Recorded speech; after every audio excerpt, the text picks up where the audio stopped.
मिंबर नूर पर जलवा फरोज माहो नजूम की तरह दरख्शां उलमाए ज़वील एहतराम मुअज़्ज़ज़ सामिईन अज़ीज़ बच्चों नौजवान दोस्तों अस्सलामु अलैकुम व रहमतुल्लाहि तआला व बरकातुहू।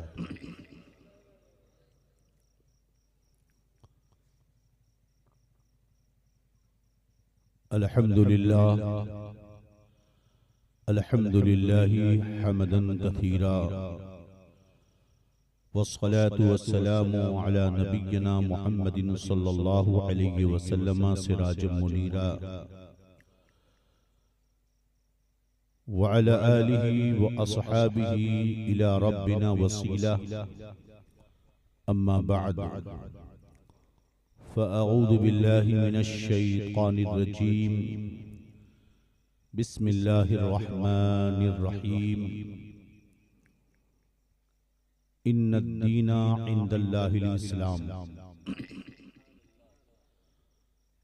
वक़ाल नबिय्यु सल्लल्लाहु अलैहि वसल्लम ला युमिनु अहदुकुम हत्ता अकूना अहब्ब इलैहि मिन वालिदिही व वलदिही वन्नासि अजमईन औ कमा क़ाल रसूलुल्लाहि सल्लल्लाहु अलैहि वसल्लम रवाहुल बुखारी फ़ी सहीह फ़ी किताबिल ईमान व नबिय्यना मुहम्मदिन सल्लल्लाहु अलैहि वसल्लम सादिक़ुल मस्दूक़ व नहनु अला ज़ालिका लमिनश शाहिदीन वश्शाकिरीन वल्हम्दुलिल्लाहि रब्बिल आलमीन। गौसे आज़म बमने बेसरो सामा मददे क़िबल एदी मददे काबे ईमा मददे क़ादिरियम नअरे या गौसे आज़म मीज़नम दमद शेख अहमद रज़ा खां क़ुत्ब आज़म मीज़नम बगरदाबे बला उफ्ताद कश्ती ज़ईफ़ाने शिकस्तारा तु पुश्ती बहक़्क़े ख़ाजे उस्माने हारून मदद कुन मदद कुन मदद कुन या मुईनुद्दीन चिश्ती। रफ़ीक़ान मुहतरम मुहिब्बान गिरामी वक़ार, तमाम एहतमाम और कमाल मोहब्बत के साथ एक मर्तबा अपनी और सारी कायनात के मरकज़ अक़ीदत दोनों आलम के आका व मौला रहमतुल लिल आलमीन शफ़ीउल मुज़नबीन ताहा व यासीन अरवाह नाफिदा सय्यदुना मुहम्मदुर रसूलुल्लाह सल्लल्लाहु अलैहि वसल्लम की बारगाह में बुलंद आवाज़ से दरूद पाक पढ़ने अल्लाहुम्मा सल्लि अला सय्यदिना व नबिय्यना मौलाना मुहम्मदिन तिब्बिल क़ुलूबि व दवाइहा व आफ़ियतिल अबदानी व शिफ़ाइहा व नूरिल अब्सारी व ज़ियाइहा व अला आलिहि व सहबिहि व बारिक वसल्लिम सलातों व सलामन अलैका या रसूलल्लाह सल्लल्लाहु अलैहि वसल्लम। इमाम इश्क व मोहब्बत मुजद्दिदे दीन व मिल्लत कंजुल करामत आयतुम मिन आयातिल्लाह मुअज्जज़तुम मिन मुअज्जज़ाति रसूलिल्लाह इमाम अहमद रज़ा खान अलैहि रहमत व रिज़वान इरशाद फरमाते हैं कि सुबह तैबा में हुई बढ़ता है बाड़ा नूर का, सुबह तैबा में हुई बढ़ता है बाड़ा नूर का, सदका लेने नूर का आया है तारा नूर का। नारियों का दौर था दिल जल रहा था नूर का, तुझको देखा हो गया ठंडा कलेजा नूर का। और शम्अ दिल मिश्कात तन सीना जुजाजा नूर का, तेरी सूरत के लिए आया है सूरह नूर का। तेरी नस्ले पाक में है बच्चा बच्चा नूर का, तू है ऐने नूर तेरा सब घराना नूर का। ए रज़ा ये अहमदे नूरी का फैज़े नूर है, हो गई मेरी गज़ल बढ़कर कसीदा नूर का। निसार तेरी चहल पहल पर हजारों ईदें रबीउल अव्वल सिवाय इब्लीस के जहां में सभी तो खुशियां मना रहे हैं। मुझसे पहले आपके रूबरू आली जनाब मोहतरम सैयद कैफी अली साहब नातो मनक़बत के अशार सुना रहे थे। बड़े ही प्यारे हैं सैयद साहब और बहुत उम्दा कलाम पढ़ते हैं, मुखलिस भी हैं, मिलनसार भी हैं और ये कि बड़ी मोहब्बत और अदब व एहतराम के साथ पढ़ते हैं और शायरों की तरह नहीं जो तड़ंग भड़ंग जो हंगामे होते हैं, ऐसा लगता है कि स्टेज नहीं कव्वाली चल रही है। जबकि नाते मुस्तफ़ा का मकाम ये होता है कि जब नाते पाक पढ़ी जाए तो वो भी एक इबादत है, उसका पढ़ना भी और उसका सुनना भी। हमारे असलाफ नात पढ़ते और जब सुनते थे तो उनके सर झुके होते थे। वो तो रहते थे अपने शहर में, मगर दर से मोहब्बत उन्हें मिला है रजा के दर से। गोया कि वो अपने अफ़आल और हाल व काल से ये कहते थे, हमें ऐ रजा, अरे ऐ खुदा के बंदों, कोई मेरे दिल को ढूंढो, मेरे पास था अभी तो अभी क्या हुआ खुदाया, न कोई गया न आया, हमें ऐ रजा तेरे दिल का पता चला बमुश्किल, दर रोजा के मुकाबिल वो हमें नजर तो आया, जानो दिल होश व खिरत सब तो मदीना पहुंचे, तुम नहीं चलते रजा, सारा तो सामान गया। वो रहते थे अपने शहर में, अपने मिंबर पर सामईन हाजरीन, मगर उनका दिल और सब कुछ गुंबदे खजरा की जालियों में होता था। आपकी इस दियारे मोहब्बत में मैं पहली बार हाजिर आया। इंशाअल्लाह एक दो खिताब और मैं आपसे करूंगा, जिस नसीहत का मैं खुद मुहताज हूं, अपने आप को भी करूंगा और आपको भी। और दुआ है कि अल्लाह रब्बुल इज्जत मुझे और आपको और हमारी नस्लों को मसलक के हक अहले सुन्नत वल जमाअत, मसलक के आला हजरत पर कायम रखे। पाकीज़ा बाबरकत काफिला उलमा का मौजूद है, इनकी दुआओं के सहारे हजरात मोहतरम माह रबीउन नूर का महीना जब आता है तो खुश अकीदा सुन्नी मुसलमानों के जज्बात में एक अलग किस्म की अंगड़ाइयां होती हैं। ये 15 रोजा मिलादुन नबी का प्रोग्राम जो निजामाबाद में जमात रजाए मुस्तफ़ा के ज़ेर एहतमाम चलता है, मैं समझता हूं कि पूरे हिंदुस्तान का एक मिसाली अंदाज मरकजी मिलाद कमेटी की तरफ से, मरकजी मिलाद, अच्छा आपने अभी ऐलान किया, मरकजी मिलाद कमेटी के ज़ेर एहतमाम चलता है। ये पूरे हिंदुस्तान का एक इनफरादी और इम्तियाजी तरीका है। अल्लाह ताला इसके कायम करने वालों को और जिन्होंने इब्तिदा में कायम किया और इस वक्त जो कायम कर रहे हैं, सुबह क़यामत तक विलादत मुस्तफ़ा की बरकतों से सबकी नस्लों को हमेशा आबाद रखे। रफीकाने मोहतरम मुहिबाने गिरामी वक़ार, इकबाल ने बहुत पहले ये कहा था कि कुव्वते फिक्रो अमल पहले फना होती है, फिर किसी कौम की शौकत पे जवाल आता है। वो मुअज़्ज़ज़ थे जमाने में मुसलमान होकर, हम यहाँ खार हुए तारीके कुरान होकर। उस नस्ल और कौम की का नाम भी मिट जाता है और गुजरे हुए जमानों के अकीदे और फिक्रें भी मिट जाती हैं, अगर असलाफ की तालीमात को कौम जिंदा न रखे। अपने बुजुर्गों की दी हुई तालीमात को अगर कौम जिंदा न रखे तो नस्लों का नाम मिट जाता है, बस जो जिंदा है उसका नाम बाकी होता है, उनके असलाफ के कारनामे खत्म हो जाते हैं। हर जमाना अपने अंदर एक नया रंग लाता है और नस्लें उस रंग में बहकती चली जाती हैं। आज टिकटॉक, इंस्टाग्राम, व्हाट्सएप, फेसबुक का जमाना है। अगर इस दौर में ऐसे जलसे मुनअकिद ना हो, मदारिसे दीनिया ना हो, मसाजिद ना हो, उलमा ना हो, तो वो दूर नहीं कि लोग कलमा तो पढ़ें मगर उन्हें ये याद ना हो कि नमाज भी कोई चीज है, रोजा भी कोई चीज है, कुरान भी तिलावत करनी है और उसके कोई अहकाम है।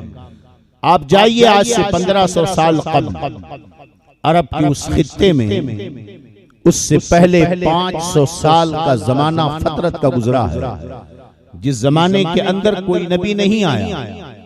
हजरत ईसा अला नबीना अलैहि सलातो वस्सलाम को जब अल्लाह ने आसमान पर उठाया, उसके बाद से 500 साल का दौर ऐसा गुजरा जिसमें कोई नबी नहीं आया।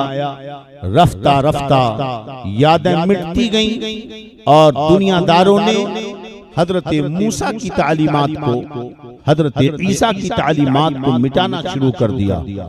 जो कुछ अच्छे लोग थे, हालात जमाना और दौर के बुरे लोगों से आजिज और तंग आकर गारों में, जंगलों में पनाह ले ली। अक्सरियत, दौलत, सरवत, इख्तिदार की लालच में उन्होंने हजरत ईसा की तालीमात को मिटा दिया। तौरेत में तब्दीलियां की गईं, ज़बूर जो आसमानी किताब है उसमें तब्दीलियां की गईं, इंजील में तब्दीलियां की गईं, हजरत मूसा की तालीमात को मिटाया गया, जिसमें जा बजा मेरे नबी सल्लल्लाहु अलैहि वसल्लम, नबी ये आखिर ज़मा के आमद का तज़किरा मिलता है, आपके सिफात अजीमा का जिक्र मिलता है, आपकी विलादत का जिक्र मिलता है, आपकी अजमत और शान का जिक्र मिलता है। मगर उन लोगों ने उन तमाम आयतों को और निशानियों को मिटाकर खत्म कर दिया। मेरे नबी सल्लल्लाहु अलैहि वसल्लम जब मक्का की सरजमीन पर पैदा होते हैं, उस वक्त पूरे अरब के अंदर शिर्क को कुफ्र का बोलबाला था। दूर दूर तक खुदा का नाम लेने वाला कोई नहीं था।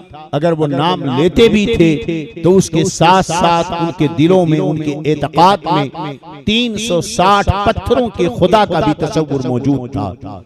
कुफ्र और शिर्क के दलदल में डूबे हुए थे। नबी करीम सल्लल्लाहु अलैहि वसल्लम इस दुनिया में तशरीफ लाए। अल्लाह अपने बंदों से बेइंतहा प्यार करता है। अपने बंदों को जहन्नम का ईंधन बनने से बचाने के लिए, तालीमात इस्लामी दीन की तालीम देने के लिए हर दौर में अल्लाह ने अंबिया भेजे और हर दौर में एक ही दीन रहा है, वो दीन इस्लाम रहा है। लिहाजा सोशल मीडिया और फेसबुक और यूट्यूब के डिबेट में जाकर ये मत समझना कि इस्लाम कोई 1500 साल पुराना दीन है। जब से इंसानियत और आदमीयत है तब से इस्लाम दीन इस दुनिया में है। हजरत आदम आए तो दीन इस्लाम लेकर आए, शरीयतें बदलती रही, अहकाम बदलते रहे, मगर दीन एक ही रहा और वह है दीन इस्लाम। अल्लाह रब्बुल इज्जत ने अपने प्यारे हबीब सल्लल्लाहु अलैहि वसल्लम पर कुरान मुक़द्दस जो नाज़िल फरमाया, इरशाद फरमाया, इन्न दीना इंदल्लाहिल इस्लाम, बेशक अल्लाह के नजदीक एक ही दीन है, वो दीन इस्लाम है। इरशाद फरमाया, मन यब्तगी गैरल इस्लाम दीनन फलन युक़बला मिन्हु, जो इस्लाम के अलावा कोई और दीन तलाश करेगा, पसंद करेगा, तो हरगिज उससे वो दीन कबूल नहीं किया जाएगा। अगर कोई दीन है तो दीन इस्लाम है। मेरे आका सल्लल्लाहु अलैहि वसल्लम मक्का की सरजमीन पर पैदा हुए, आपकी जवानी वहां पर गुजरी, आपकी जिंदगी के हालात ऐसे थे। कुरान मुक़द्दस में आपकी अजमतों का जिक्र यूं मिला, इन्नका लअला खुल्क़िन अज़ीम, ऐ महबूब आपको खुल्क़ अज़ीम पर फाइज किया गया। पूरे मक्का के अंदर नौजवान नस्लों में इस बात का चर्चा रहता था कि मोहम्मद अरबी सल्लल्लाहु अलैहि वसल्लम से अच्छा कोई नौजवान मक्का में नहीं है। पूरे मक्का के लोग मेरे नबी सल्लल्लाहु अलैहि वसल्लम की सदाकत के कायल थे कि मोहम्मद अरबी सल्लल्लाहु अलैहि वसल्लम जब बोलते हैं तो वो सच ही बोलते हैं। आप जब वादा करते हैं तो उसे पूरा करते हैं। आप गरीबों मजबूरों की मदद करते हैं, आप कमजोरों के सहारा बनते हैं। जब भी हक के खिलाफ आवाज उठती है तो हक की मदद के लिए आप खड़े होते हैं। अभी आपने ऐलान नबूवत नहीं किया था, मगर मक्का के वादियों में हर घर में इस बात के चर्चे होते थे कि नबी करीम सल्लल्लाहु अलैहि वसल्लम ये वो नौजवान हैं जिनकी सीरत को अपनाना हर नौजवान की जिम्मेदारी है। लोग मेरे आका के साथ उठने बैठने की बातें करते थे, आपको सादिकुल वअदुल अमीन कहते थे। मक्का का आदमी अगर ये सोचता कि मेरी अमानत किसके पास महफूज रहेगी, तो पूरे मक्का में अगर कोई नजर आता तो मेरे नबी सल्लल्लाहु अलैहि वसल्लम की जात होती, उनके पास रख दो, तुम्हारी अमानत महफूज होगी। आपसी झगड़े में हमारे नबी को फैसल बनाकर पेश किया जाता, जब फैसला करवाना होता तो मेरे नबी फैसला करते, जब वादा की बातें आती तो मेरे नबी सल्लल्लाहु अलैहि वसल्लम को दरमियान में रखा जाता। गोया कि मेरे नबी की 40 साल जिंदगी मक्का के अंदर ऐसी थी, ये कह लो कि मेरे नबी 40 साल कुरान बनकर मक्का में जी रहे थे, और 40 साल के बाद जब कुरान नाजिल हुआ तो आपने कुरान पढ़कर सुनाया, और 40 साल पहले आपने कुरान की सीरत में जी करके दिखाया है। ये मेरे नबी का उसवे हसना रहा है। आकाए दो जहां सल्लल्लाहु अलैहि वसल्लम जब अपने उस उम्र को पहुंचे जब ऐलान नबूवत का हुक्म होना था, अकीदा बताता चलूं याद रहे, मेरे नबी तो उस वक्त नबी थे। इरशाद फरमाया कुन तो नबी क्यों आदम बैनल माए व तीन, मैं उस वक्त भी नबी था जब आदम मिट्टी और पानी के दरमियान थे, बल्कि नबी ही नहीं खातमुन नबिय्यीन थे। इरशाद फरमाया इंदी इंदल्लाहि मक्तूमुन खातमुन नबिय्यीन व इन्न आदम लमुनजदिलुन बैनल माए व तीन, मैं अल्लाह की बारगाह में खातमुन नबिय्यीन लिखा हुआ था जबकि आदम मिट्टी और पानी के दरमियान में थे।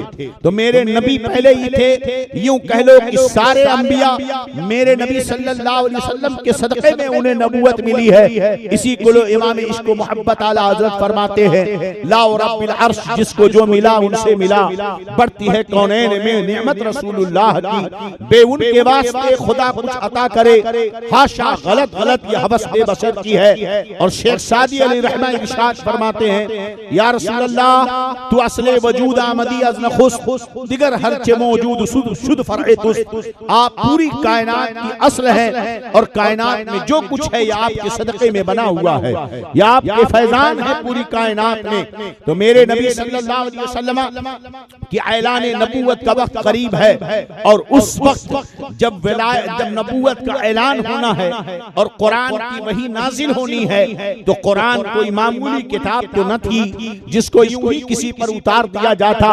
जिस कुरान की वजन और उसकी अजमत और उसके जलाल और जाह का ये आलम है कि कुरान खुद फरमाता है, लौ अनज़लना हाज़ल कुरान अला जबलिन लरअयतहु खाशियम मुतसद्दिअम मिन खशियतिल्लाह, अगर हम इस कुरान को पहाड़ पर उतार देते तो पहाड़ भी खशियत इलाही से रेजा रेजा हो जाता, टूट कर बिखर जाता, रेत में तब्दील हो जाता।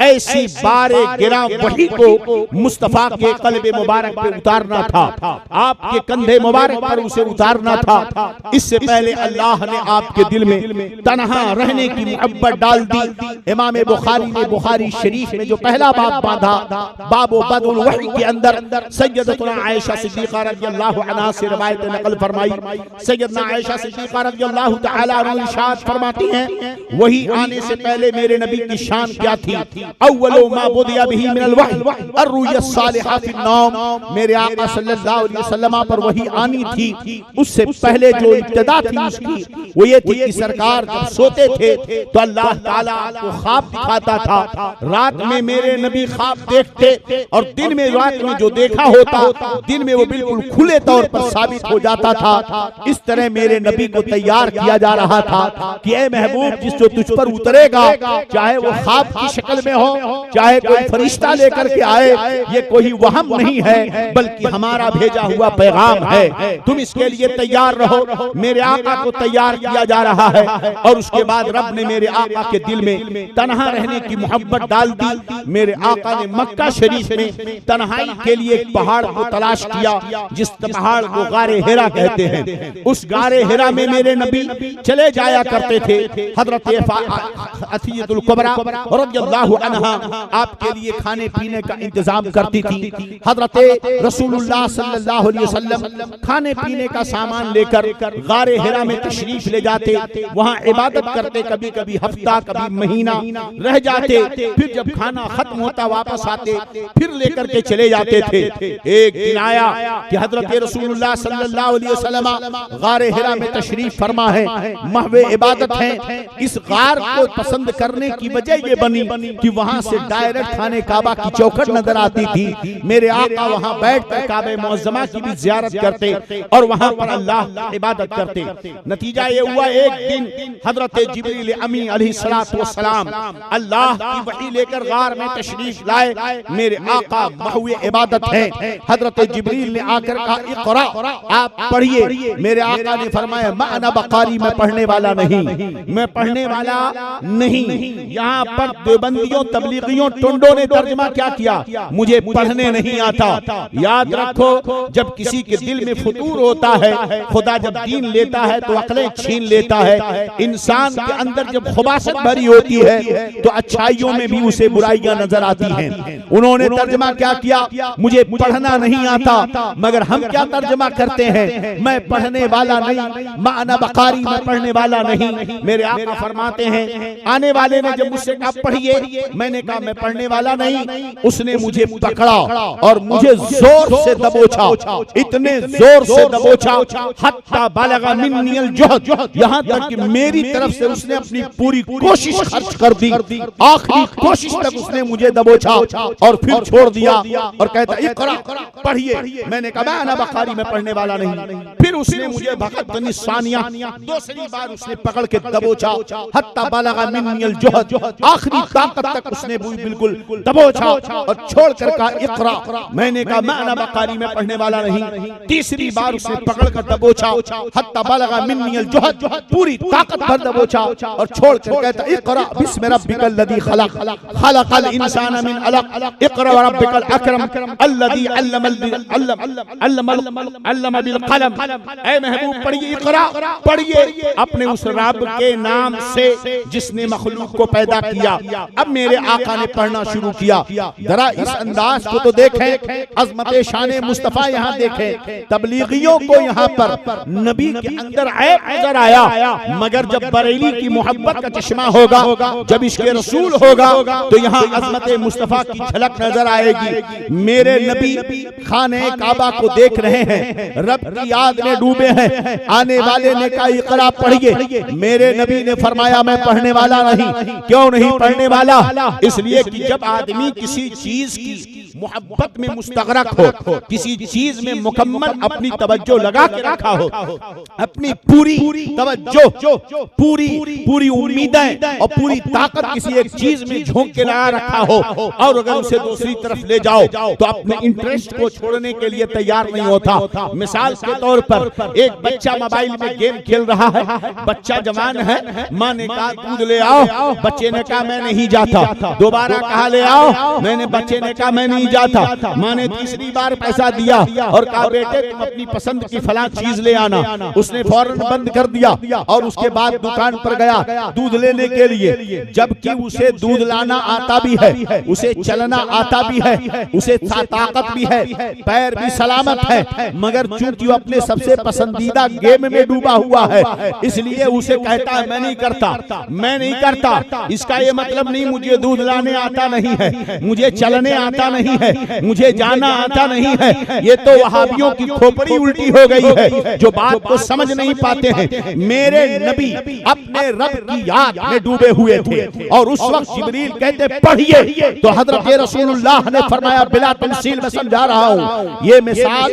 तकरीबे फहम के लिए है ताकि आप समझ सके अच्छी तरह बात को। मेरे नबी सल्लल्लाहु अलैहि वसल्लम अल्लाह की याद में डूबे हुए हैं। आने वाले ने कहा पढ़िए, जाहिर सी बात है एक चीज का इस्तिग़राक़ है, एक तरफ तवज्जो पूरी लगी हुई है। जो मेरे नबी का असल मकसद था याद इलाही में डूबे रहना, जिक्र इलाही में डूबे रहना, एक अजनबी आया और उसने इससे तवज्जो हटानी चाहिए, तो मेरे नबी ने कहा ना मैं पढ़ने वाला नहीं, मैं जिसमें डूबा हूँ मुझे डूबा रहने दो, मैं जिक्र इलाही में हूँ मुझे रहने दो, मैं नहीं पढ़ने वाला।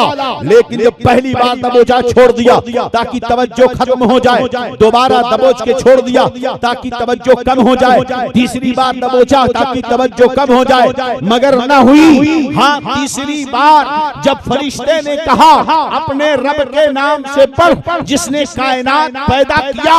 फौरन मुस्तफा ने पढ़ दिया, गोया कि जिसके नाम से तुम पढ़ाना चाहते हो उसी की याद में तुम्हें डूबा हुआ, मैं उसी की याद में डूबा हुआ हूँ जिसके नाम से तुम पढ़ाना चाहते हो। मगर यहाँ तो सोचो जरा, हदीस शरीफ में हत्ता बालगा मिन्नियल जोहद, अपने अपने ज़ौक़ के मुताबिक लोगों ने तर्जुमे किए हैं, मगर यहाँ मुहद्दिस कबीर का गुलाम बात कर रहा है। हजरत जिब्रील अमीन अपनी ताकत के मुताबिक आपने पूरी ताकत लगाकर दबोचा या मुस्तफा की ताकत लगा करके दबोचा। गोया कि दो मतलब हुआ, जिब्रील ने अपनी पूरी ताकत लगा दी, इतना दबाया जितना जिब्रील की ताकत थी, या ये कह लो जितना मुस्तफा की ताकत थी उतना जिब्रील ने दबाया। मगर जरा देखो सही, दोनों माना आप मुराद ले लो, मगर मुस्तफा के सीने की ताकत का ये आलम है कि जिब्रील जैसा फरिश्ता अगर अपना पर जमीन पे मारते तो जमीन तबाह हो जाए, अगर वो अपना पर पहाड़ों पे मारते तो पहाड़ रेजे रेजे हो जाए। उनके बाजुओं का ये आलम है कि अपने परों से उड़े तो में आसमान की मसाफत तय कर ले, मगर मेरे नबी को दबा रहे हैं। और मुस्तफा के सीने और बाजुओं की कुव्वत का यह आलम है कि इलाही याद इलाही के इस्तिग़राक़ को कम नहीं कर पा रहे, याद इलाही के इस्तिग़राक़ को जिब्रील कम नहीं कर पा रहे हैं। मगर जब नाम लिया अल्लाह अज़्ज़ा व जल का तो हज़रत रसूलुल्लाह सल्लल्लाहु अलैहि वसल्लम ने फौरन पढ़ा और आयत करीमा नाज़िल हुई। उसे मेरे आका सल्लल्लाहु अलैहि वसल्लम लेकर के आए। सैयदतुना खदीजतुल कुबरा रज़ियल्लाहु अन्हा घर में बेकरार हैं, चूंकि रोजाना के मुताबिक आने में आज देरी हो गई थी, दिल घबरा रहा था। मेरे आका सल्लल्लाहु अलैहि वसल्लम घर पहुंचे और इरशाद फरमाया, ज़म्मिलूनी ज़म्मिलूनी ज़म्मिलूनी, मुझे चादर उड़ाओ चादर उड़ाओ, मुझे इन्नी खशयतु अला नफ्सी, मुझे अपनी जान का डर आ रहा है, मेरा दिल घबरा रहा है, जल्दी से मुझे चादर उठा डालो। मेरे आका सो गए। सैयदा खदीजतुल कुबरा ने चादर ओढ़ाई और जब मेरे आका ने कहा इन्नी खशयतु अला नफ्सी, मुझे अपनी जान का डर हो रहा है, तो हजरत खदीजा फरमाती ला कल्ला वल्लाह, या रसूल अल्लाह ऐसी बात ना कहें, हरगिज हरगिज अल्लाह ला युज़ियकल्लाहु अबदा, अल्लाह कभी आपको रुसवा ना करेगा, अल्लाह कभी आपको कमजोर ना करेगा। क्यों? इन्नका तुसिलुर रहमा व तुकिल्लुल किल्ला व तुईनु अला नवाइबिल हक। या रसूलुल्लाह सल्लल्लाहु अलैहि वसल्लम, आप तो रिश्तेदारी की हिफाजत करते हैं, आप मजबूरों को कमा के देते हैं, आप मुहताजों की मदद करते हैं, हक की मुसीबतों में मदद करते हैं, अल्लाह कभी आपको रुसवा नहीं करेगा। इन तीन चार अल्फाज में सैयदा खदीजतुल कुबरा ने मेरे नबी की सीरत को यूं बयान कर दिया जिसका जिक्र कुरान में इन्नका लअला खुल्क़ुन अज़ीम में है। ऐ महबूब, आप खुल्क़ अज़ीम पर फाइज हैं। बीवी हो तो ऐसी होनी चाहिए जो सैयदा खदीजतुल कुबरा की शान है। इसीलिए अइम्मा इस बात पर मुत्तफिक है कि कायनात में मेरे नबी पर जिसने सबसे पहले ईमान ला करके ईमान के दामन में दाखिल हुई है वो कोई और जात नहीं, इस मामले में अव्वलियत पर सैयदा खदीजतुल कुबरा रज़ियल्लाहु तआला अन्हा की जात है। सबसे पहले मेरे नबी पर ईमान लाने वाली जात सैयदा खदीजतुल कुबरा रज़ियल्लाहु तआला अन्हा की है। हजरत रसूलुल्लाह सल्लल्लाहु अलैहि वसल्लम पर जब चादर डाली गई, आप जो है आपका डर और गम दूर हुआ। अब यहाँ पर एक सवाल पैदा होता है कि मेरे नबी डरे क्यों, मेरे नबी घबराए क्यों? क्या आपको पता नहीं था कि वही है? क्या आपको पता नहीं था कि फरिश्ता है? क्या आपको पता नहीं था कि अल्लाह का पैगाम आया है? जाहिलों ने इस पर बहसें की हैं, लोगों ने एतराजात किए हैं, मगर उन एतराजात की इल्मी बात अगर रखूं तो आपके जहन में बात समाएगी नहीं। याद रखो, मेरे नबी को सब कुछ पता था, मगर वही का बोझ, वही की जिम्मेदारी इतनी बड़ी जिम्मेदारी थी और नबियों के जमाने महदूद थे और नबियों के नबूवत के सिलसिले की एक हद थी और नबियों की तबलीग के हुदूद मुतहिम जो है महदूद थे, मगर मेरे नबी पर जो वही उतर रही थी और जो बोझ नबूवत का, जो तबलीग दीन का मेरे नबी के कंधे पे आ रहा था, वो सुबह क़यामत क़यामत तक का था। जो वही का बोझ था वो ऐसी किताब थी कि पहाड़ से उतरता तो रेजा रेजा हो जाती। ये तबलीग, ये तौहीद और ये किताब अजीज का बोझ इतना बुलंद था, इतना अजीम था कि इस बोझ के हक को अदा करने के लिए कुछ अलग ताकत की जरूरत थी। ये मुस्तफा की नाज़े बंदगी थी अपने रब की बारगाह में। ऐ मौला, इस बोझ को मैं बर्दाश्त करूंगा, मुझे डर लगता है। या अल्लाह, ये अल्लाह की बारगाह में अपनी नाज़े बंदगी मुस्तफा ने दिखाई और रब ने फरमा दिया, ऐ महबूब, इस कुरान को हम उतार रहे हैं और हम इसकी हिफाजत करेंगे। इस कुरान को हम उतार रहे हैं, इस कुरान की हम ही हिफाजत करेंगे। आकाए दो जहां सल्लल्लाहु तआला अलैहि वसल्लम ने तबलीग दीन के जो फरीज़े अंजाम दिए हैं, याद रखो आज हमारी कौम इस्लाम की कुव्वत को समझती नहीं है, दीन की कदरों को समझती नहीं है, दीन के मुआमलात को समझती नहीं है। एक बात आप मुझे बताइए, जब ये कुरान मक्का में नाजिल हुआ तो मक्का के लोगों ने क्या क्या नहीं किया, कौन कौन से हरबे नहीं अपनाए, कौन कौन सी हिकमतें नहीं अपनाई। कोई आकर के कहता है, ये मोहम्मद सल्लल्लाहु अलैहि वसल्लम, आप कुरान पढ़ना बंद कर दो, आप दीन की तबलीग करना बंद कर दो, आप हमारे खुदाओं को बुरा भला कहना बंद कर दो। आप क्या चाहते हो? आप अगर चाहते हो कि दौलत आपके पास ज्यादा हो तो हम आपको इतनी दौलत दे देंगे कि पूरे मक्का में सबसे मालदार हो जाओ। अगर आपको इज्जत चाहिए तो पूरा मक्का आपको इज्जत देने के लिए तैयार है। अगर आप बादशाह बनना चाहते हो तो पूरा मक्का आपको अपना बादशाह बनाने के लिए तैयार है। अगर आपको कोई हसीन खूबसूरत लड़की पसंद है तो बताइए, हम उससे शादी करने के लिए तैयार है। या ए मोहम्मद सल्लल्लाहु अलैहि वसल्लम, आप चाहते क्या हो वो बता दो। मेरे आका सल्लल्लाहु अलैहि वसल्लम ने इरशाद फरमाया, अगर तुम लोग सूरज को उतार कर मेरे दाएं हाथ में रख दो और आसमान का चांद रखकर मेरे बाएं हाथ में रख दो कि मैं इस दीन की तबलीग को छोड़ दूं, याद रखो या तो अल्लाह दीन को गालिब करेगा या मेरा सर मेरे जिस्म से जुदा हो जाएगा। यही दो सूरतें होंगी, वरना न सूरज के लिए दीन छोड़ने वाला हूँ, न चांद को मैं दीन को छोड़ने वाला हूँ, न तुम्हारी दौलत के लेकर के मैं दीन की तबलीग बंद करने वाला हूँ। ये दीन की तबलीग मैं उस वक्त तक करता रहूंगा जब तक कि मेरा सर मेरे जिस्म के साथ जुदा ना हो जाएगा। आकाए दो जहां सल्लल्लाहु अलैहि वसल्लम पर जब कुरान की तबलीग का मुआमला आया, तौहीद का दर्स देना शुरू किया है, तो ऐ मुसलमानों, आज हम कलमा पढ़कर अपने घरों में मुसलमान बने हुए हैं, लेकिन इसकी कीमत और अहमियत तो समझो। आकाए दो जहां सल्लल्लाहु अलैहि वसल्लम ने जब दीन की तबलीग की है तो क्या मुआमला, कैसे कैसे मनाजिर मक्का की जमीन पर पेश आए हुए हैं। यही तो मिलाद मुस्तफा है, यही तो नबी का जिक्र है, ताकि अब उम्मत मुस्लिमा मेरे नबी के और सहाबा की कुर्बानियों को समझे। ऐ मुसलमानों, आकाए दो जहां सल्लल्लाहु अलैहि वसल्लम ने जब दीन की तबलीग की है, तिलावत कुरान शुरू किया है, तो मक्का के लोग छुप छुप कर कुरान की तिलावतों को सुनते थे। मक्का के बड़े बड़े लोगों को डर लगा, कुरान में इतनी शीरीनी है, कुरान में ऐसी लताफत है, कुरान में ऐसा एजाज है, कुरान में ऐसी बलागत है, कुरान में ऐसी फसाहत है, ये इतना आला मेयारी कलाम है कि कहीं ऐसा ना हो कि लोग सुन सुन कर मुसलमान हो जाएं।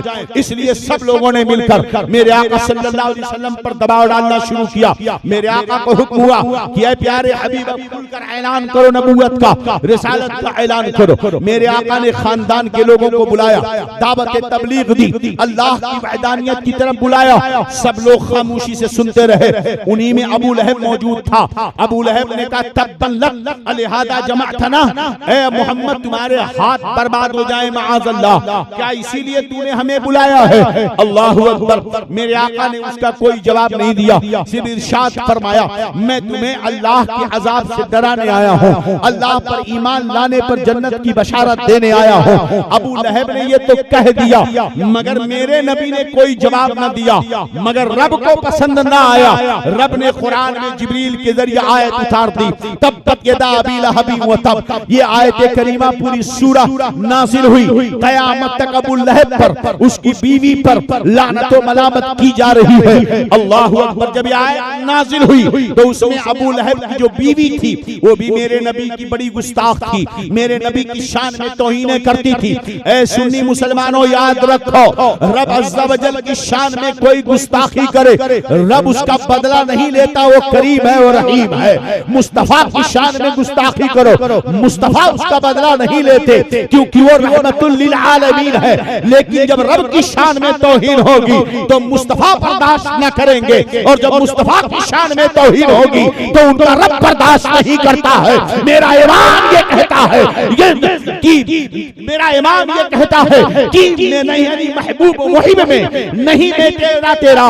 मैं तो मालिक ही कहूंगा कि हो मालिक के हबीब, यानी महबूब मुहिब में नहीं, मेरा तेरा खुदा की रजा चाहते हैं दो आलम, खुदा चाहता है रज़ाए मोहम्मद मेरे नबी की शान में। तब बल्लग लिहाजा जमातना, अबू जहल कह रहा है नबी जवाब नहीं देते, मगर रब ने कुरान की आयत उतार तक क़यामत तक अबू लहब और उसकी ज़ुर्रियत पर लानत भेज दिया, उसकी बीवी पर। उसकी बीवी ने जब सुना कि मेरे बारे में कुरान में लानत आई है, जलाल में आ गई, लंबा पत्थर उठाया और मेरे आका की तरफ चली, गालियां देती हुई कि अगर वो मिलेंगे तो उनका सर फोड़ दूंगी। पत्थर लेकर आई, सैयदना अबू बकर सिद्दीक रज़ियल्लाहु अन्हु बगल में खड़े हैं। फरमाया या रसूलल्लाह चले यहाँ से हट जाते हैं, बड़ी बदजुबान औरत है, बड़ी नालायक औरत है, गाली गलूज करेगी, बेहतर है कि यहाँ से चला जाए। मेरे आका ने फरमाया अबू बकर घबराओ मत, वो मुझे देख नहीं सकती है, वो मुझे छू नहीं सकती है। इतने में वो आई, मेरे आका खड़े हैं, हजरत अबू बकर मौजूद है। वो आकर कहती है अबू बकर तुम्हारे साथी मोहम्मद मेरे बारे में शेर पढ़ते हैं, मेरी हिजो करते हैं, शेर पढ़कर बुराइयां करते हैं। हजरत अबू बकर फरमाते हैं लानत हो तुझ पर, मेरे नबी शेर नहीं पढ़ते हैं, अशआर पढ़ना उनका काम नहीं है। कहने लगी ना, मेरे बारे में वो क्या कहते हैं, मैं लकड़ी ईंधन लेके घूम रही हूँ, मेरे गले में फंदा है, कभी मेरे गले में फंदा देखा है, कभी मेरे गले में तुमने आग का ईंधन देखा है? कहा नहीं देखा है। कहा फिर क्यों कहा हम्मालतल हतब फी जीदिया हब्लुम मिन मसद, मैं कब ऐसा करती हूँ, तुम्हारे दोस्त सैयदना मुहम्मद सल्लल्लाहु अलैहि वसल्लम मेरी ही जो कर रहे हैं, मगर का पत्थर क्यों लेके आई है? कहा मिल जाएंगे तो उनका चेहरा फोड़ दूंगी माअज़ल्लाह। अब बकवास करके वो चली गई। मेरे आका सल्लल्लाहु अलैहि वसल्लम मौजूद हैं। हजरत अबू बकर फरमाते या रसूल अल्लाह वो मुझसे ही बातें करती रही जबकि बगल में आप मौजूद थे, क्या उसने आपको देखा नहीं? मेरे आका फरमाते अबू बकर वो मुझे देख ना सकी इसलिए कि जब वो आई, क्योंकि वो बदजुबान है, क्योंकि वो बदतमीज है, इसलिए अल्लाह ने एक फरिश्ता भेज दिया जिसने अपने पर्दे पर से मेरे और उसके बीच में पर्दा कर दिया। तुम मुझे देख रहे थे मगर उसकी बीवी मुझे देख रही थी। मेरे आका सल्लल्लाहु अलैहि वसल्लम कुरान की तिलावत कर रहे हैं, तौहीद को दर्स दे रहे हैं। अल्लाह अकबर। मैंने ये तो वाक़या आपको सुनाया कि जब अल्लाह रसूलुल्लाह की शान में तौहीन हो तो मेरे आका सल्लल्लाहु अलैहि वसल्लम जवाब नहीं देते, मगर जब तौहीन होती है मुस्तफा की शान में तो आका जवाब नहीं देते, अल्लाह जवाब देता है। और जब शरीयत के खिलाफ कोई बात करे तो मुस्तफा बर्दाश्त नहीं करते। कबीले कुरैश की एक उमर वाली औरत उसने चोरी कर ली। पूरे अरब में कुरैश कबीला बड़ा मुअज़्ज़ज़ और इज्जत वाला माना जाता था, चुनांचे वहां की उस औरत ने चोरी कर लिया। मुकद्दमा मेरे नबी की बारगाह में पहुंचा। आक़ाए दो जहां सल्लल्लाहु अलैहि वसल्लम के सामने लोग पहुंचे, कहने लगे या रसूल अल्लाह बड़े खानदान की औरत है, हाथ काटा जाएगा, बेइज्जती होगी, लिहाजा आका इसे माफ कर दिया जाए। हदीस शरीफ में आता है मेरे नबी का चेहरा गुस्से से सुर्ख हो गया। इरशाद फरमाया इन्नमा हलका मन काना क़ब्लकुम बिहादा, सुनो इसी वजह से तुमसे पहले के लोग हलाक व बर्बाद कर दिए गए। अगर उनमें कोई बड़ा चोरी करता, गलतियां करता, उसे माफ कर दिया जाता, छोटा गलती करता उसे सजा दी जाती थी। फरमाया लौ अन्ना फातिमा बिन्त मुहम्मद सरक़त लक़तअत यदहा, अल्लाह की कसम अगर फातिमा बिन्त मुहम्मद मेरी बेटी भी चोरी करेगी तो मैं उसका भी हाथ काट दूंगा, इसलिए कि शरीयत का हुक्म किसी के लिए अलग नहीं हुआ। अल्लाहु अकबर। तो शरीयत की जब बात आए तो आकाए दो जहां बर्दाश्त नहीं करते थे, वो रहमतुल लिल आलमीन थे। जिसने भी उन्हें बुरा भला कहा तो ये मत समझना कि नबी ने कोई जवाब ना दिया तो क्या नबी के सहाबा ने जवाब ना दिया। अल्लाह अकबर। मेरे आका जब दीन की तबलीग कर रहे हैं उस वक्त अबू लहब की दुश्मनी इतनी ज्यादा, अभी इस्लाम की पूरी तालीमात उतरी नहीं थी, मुशरिकों काफिरों के मुआमिले में अहकाम नहीं उतरे हुए थे, मगर अबू लहब मेरे नबी से इतनी दुश्मनी करता था। इससे पहले मेरे नबी की दो शहजादियां हजरत बीबी रुकैया और उम्मे कुलसूम का निकाह अबू लहब के दो बेटों से उतबा और उतैबा से हो चुका था। जब उसने देखा कि तब्बत यदा की सूरत नाजिल हुई तो उसने अपने बेटों को बुलाया और कहने लगा, ऐ उतबा, ऐ उतैबा, तुम मोहम्मद सल्लल्लाहु अलैहि वसल्लम की दोनों बेटियों को तलाक दे दो। अगर तुम तलाक नहीं दोगे तो मैं तुम्हें अपने घर से निकाल दूंगा, तुम्हारा मेरा कोई रिश्ता नहीं रहेगा। इस जालिम बाप ने अपने जालिम बेटों के जरिया मेरे नबी को दर्द दिया कि मेरे नबी की दोनों शहजादियों को उन जालिमों ने तलाक दे दिया है। जिस इस्लाम के नाम पर आज रोटियां सेक रहे हो, जो गोश्त खाकर हम मुसलमान बन रहे हैं, मैं पूछना चाहता हूं ऐसी कुर्बानियां क्या आज कोई दे रहा है? फिर भी हम जन्नत के मुश्ताक बने बैठे हैं, फिर भी हम बख्शिश के मुश्ताक बने बैठे हैं, फिर हम तरक्की और इज्जतों के मुश्ताक बने बैठे हुए हैं। सोचो जरा मेरे नबी पर उस वक्त कितना दर्द हुआ होगा जब इस मुआमले में मेरे नबी की दोनों शहजादियों को तलाक दिया गया था। इतनी आसानी से मेरे नबी ने दीन यहाँ तक नहीं पहुँचाया है। आकाए दो जहां सल्लल्लाहु अलैहि वसल्लम ने इस दीन को हम तक पहुँचाने के लिए जो कुर्बानियां पेश की, अल्लाहु अकबर। आकाए दो जहां सल्लल्लाहु अलैहि वसल्लम को लोगों ने क्या क्या नहीं कहा। कहने लगे तुम बहुत बड़े फितीन हो, माअज़ल्लाह। ए मोहम्मद, तुमने हमारे दरमियान इख्तिलाफ पैदा किया है, तुमने हमें पागल कहा, तुमने हमें मजनू कहा, तुमने हमारे दरमियान इख्तिलाफात खड़े किए हैं। ए मोहम्मद, तुमने हमारे दरमियान फसाद बर्पा कर दिया है, माअज़ल्लाह। किसी ने मेरे नबी को मजनू कहा, किसी ने मेरे नबी को दीवाना कहा, किसी ने मेरे नबी को जादूगर कहा, किसी ने मेरे नबी को साहिर कहा। अबू लहब तो खानदान का ऐसा नालायक आदमी था जो अपने घर के कूड़े करकट उठाकर मेरे नबी के आंगन में डाल देता था, मेरे नबी पर लाकर कचरे फेंक दिया करता था। आकाए दो जहां सल्लल्लाहु तआला अलैहि वसल्लम इन हालतों में भी दीन की तबलीग से कभी पीछे ना रहे। आपने तारीख के और आप पढ़े होंगे, मक्का की जिंदगी के अगर हालात में बयान करूं तो कितनी मुश्किलों से दो चार जिंदगियां थी, मगर मेरे नबी कौन थे? आका अल्लाह फरमाता है, रऊफुर रहीम अजीजुन अलैहि मा अनितुम अलैकुम हरीसुन बिल मोमिनीना रऊफुर रहीम। ये महबूब क्या है?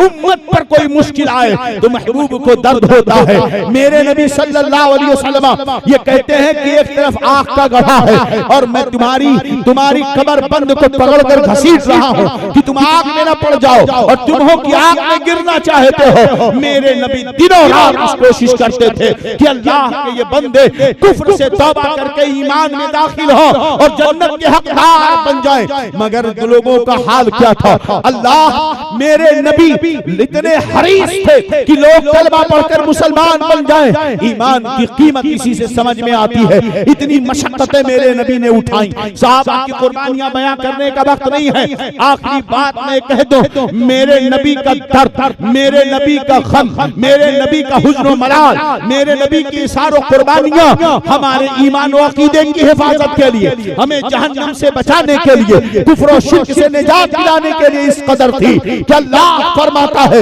लअल्लका बाक़िउन नफ्सका अला आथारिहिम इन लम युमिनू बिहादल हदीस असफा। ए प्यारे हबीब, बस करो, बस करो। ए प्यारे हबीब, ऐसा लगता है कि तुम इनके पीछे खुद को हलाक कर दोगे अगर ये कलमा पढ़कर मुसलमान न हो जाए। मेरे नबी इस कदर हरीस थे कि उम्मत कलमा पढ़कर मुसलमान उम्मत इजाबत में दाखिल हो जाए। अल्लाह अल्लाहु अकबर। क्योंकि आका ने जो जहन्नम के अजाब की सख्तियां बयान की है, मेरे नबी ने जो अजाब कब्र की सख्तियां बयान की है, वो ऐसी हैं कि अगर दुनिया के लोग जहन्नम के अजाब को समझ लें तो अल्लाह की कसम वो कभी अपने मस्जिदों से घर नहीं आएंगे, अपने सजदे से सर कभी सर न उठाएंगे, कुरान की तिलावत कभी बंद ना करेंगे। कुरान अजाब जहन्नम और अजाब कब्र इतना हवलनाक और खतरनाक है। ये जिस्म की हालत क्या है जनाब? अल्लाहु अकबर। तुम्हारा जिस्म मिट्टी के लिए, जिस्म के गोश्त कीड़ों के लिए, हड्डियां मिट्टी के लिए, रूह फरिश्ता ले जाएगा, जायदाद तुम्हारे वर्षा लेंगे। अगर कोई चीज क़यामत में काम आने वाली है तो तुम्हारा ईमान है, जिसकी वजह से जिस्म में, कब्र में जिस्म भी महफूज रहेगा और क़यामत में जहन्नम से जलने से बचेगा। इसीलिए अपने आप को नबी की तालीमात पर, दीन मुस्तकीम पर मजबूती से कायम रखो। ये किस्से लतीफ अभी ना तमाम है, जो कुछ भी हुआ वो आगाज़ बाब। अस्तग़फिरुल्लाह रब्बी मिन कुल्लि ज़ंबि व अतूबु इलैह।